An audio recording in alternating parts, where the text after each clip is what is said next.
Κύριε Μανταλέρη, πώς καταλήγει τελικά κάποιος σε εσάς που είστε χειρουργός οδοντίατρος να κάνει σφράγισμα?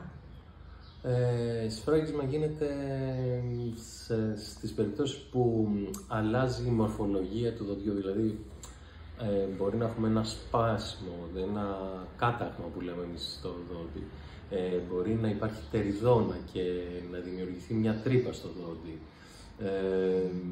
Σε αυτές τις περιπτώσεις που έχει αλλάξει η μορφολογία, το σχήμα του, εμείς ερχόμαστε και αναπλάθουμε το κομμάτι που έχει χαθεί. Είτε είναι τρύπα αυτή, είτε είναι ένα μέρος του δοντιού και δημιουργούμε ξανά την ίδια μορφολογία, το ίδιο σχήμα του δοντιού.